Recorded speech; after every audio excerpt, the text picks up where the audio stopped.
Hello Technolovers! Awal tahun ini Korea Utara telah meluncurkan sejumlah peluncuran, termasuk rudal hipersonik dan jelajah, sambil mengancam akan mengulangi uji coba nuklir dan jarak jauh. Saat Kim Jong-un memulai negosiasi tingkat tinggi dengan Presiden Amerika Serikat Donald Trump pada saat itu, tes ini sempat ditunda. Namun, pembicaraan itu gagal pada tahun 2019 dan kemudian terhenti. Lantas, apa saja rudal baru yang dikembangkan oleh pemerintah Kim Jong-un? Mari kita lihat daftar jenis rudal baru Korea Utara yang katanya berbahaya.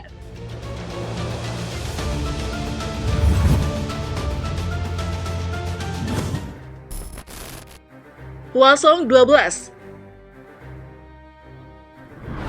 Pertama ada Hwasong-12, di mana rudal ini adalah rudal balistik jarak menengah bergerak yang dikembangkan oleh Korea Utara. Hwasong-12 pertama kali diperlihatkan kepada komunitas internasional dalam parade militer pada 14 April 2017 untuk merayakan Hari Matahari yang merupakan hari lahir Presiden pendiri Korea Utara, Kim Il-sung.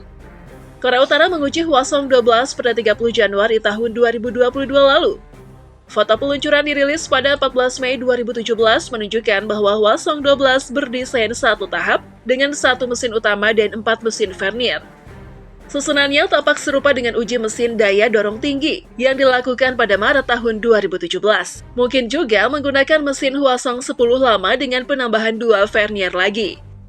Menurut perkiraan awal, Hwasong-12 dapat mencapai jangkauan maksimum 3.700 km atau 2.300 mil dengan muatan 650 kg, 1.430 lb, dan 4.500 km atau 2.800 mil dengan muatan 500 kg atau 1.100 lb, sampai 6.000 km atau 3.728 mil. ICBM berarti minimal 5.500 km.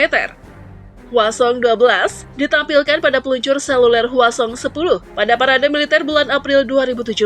Ini mungkin dimaksudkan untuk menggantikan Hwasong-10 yang memiliki performa yang sebanding dan terbukti tidak dapat diandalkan selama program pengujian. Hwasong-14.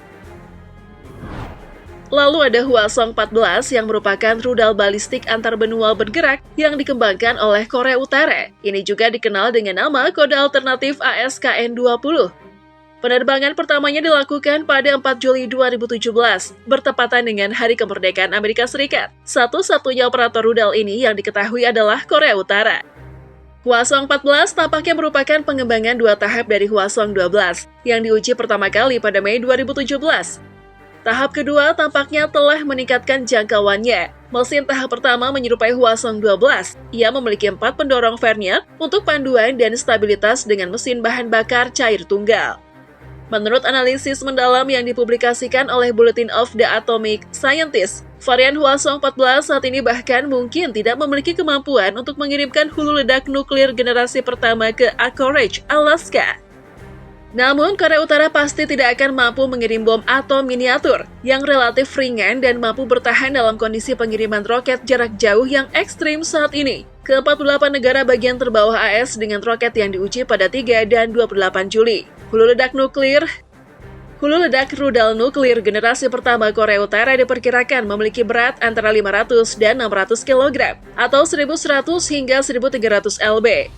Menurut perhitungan, Hwasong-14 dengan muatan tersebut dapat mencapai Seattle dengan jarak 6.000 km atau 3.700 mil, yang cukup untuk mencapai Anchorage, dan 8.000 km atau 5.000 mil, yang cukup untuk mencapai Honolulu, Hawaii, dan Seattle, Washington. Buletin Ilmuwan Atom mengklaim bahwa muatan harus lebih ringan, yaitu 300 kg atau 660 lb untuk mencapai Seattle.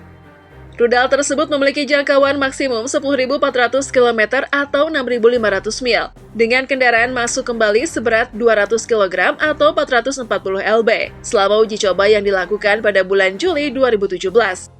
Ini cukup untuk mencapai New York City, tetapi tidak cukup untuk Washington DC.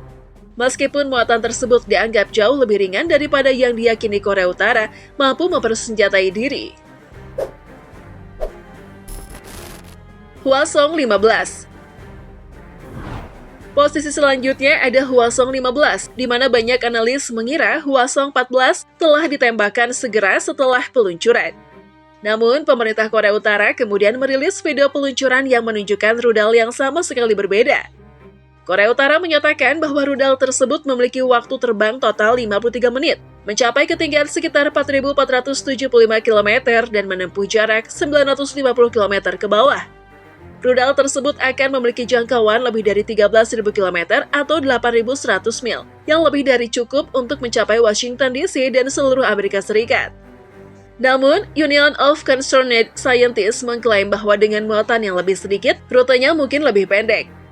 Jangkauan teoritis rudal tersebut mencakup sebagian besar daratan bumi kecuali Amerika Selatan, Karibia, dan sebagian besar Antartika serta beberapa sekutu penting Amerika Serikat. Hwasong 17. Dan terakhir ada Hwasong 17 yang disebut sebagai rudal monster oleh para analis. Diluncurkan untuk pertama kalinya di atas kendaraan roda 22 pada parade militer pada Oktober 2020.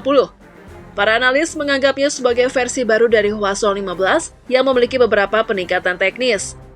Meskipun mengungkapkan bahwa mereka telah melakukan uji coba Hwasong 17, Korut pada awalnya mengklaim bahwa tes tersebut mencakup bagian yang berkaitan dengan satelit pengintai.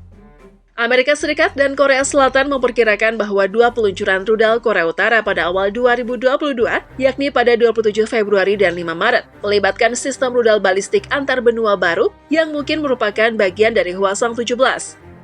Hwasong 17 dianggap memiliki kemampuan yang membuatnya lebih sulit untuk dicegat, tetapi Korea Utara belum pernah menunjukkan kemampuan ini sebelumnya. Misil nuklir terbesar Korea Utara, Hwasong 17, adalah ICBM atau International Ballistic Missile, berbahan bakar cair dan mobil terbesar di dunia. Berbahan bakar cair dan mobil terbesar di dunia, diameternya diperkirakan antara 2,4 dan 2,5 meter. Dan ketika diisi dengan bahan bakar penuh, beratnya mungkin antara 80.000 dan 110.000 kg. Hwasong 17 tidak seperti sebelumnya, diluncurkan langsung dari kendaraan transporter dan erektor launcher atau TEL dengan 11 gardan.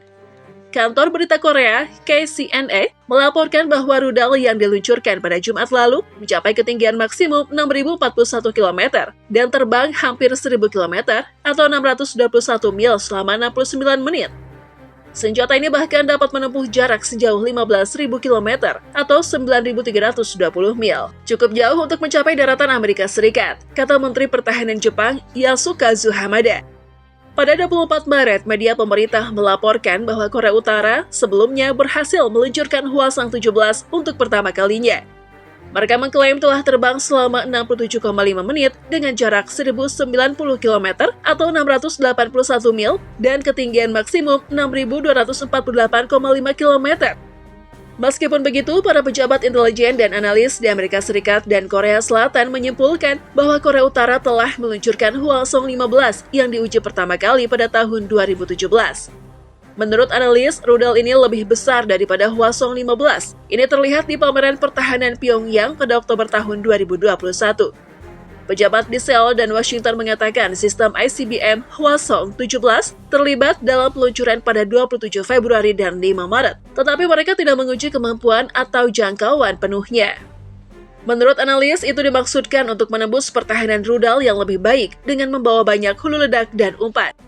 Selain itu, beberapa pengamat menyatakan bahwa teknologi satelit yang disebut Korea Utara telah diuji dalam peluncuran pada 27 Februari dan 5 Maret juga dapat diterapkan pada sistem kendaraan berulang yang ditargetkan secara independen atau MIRV.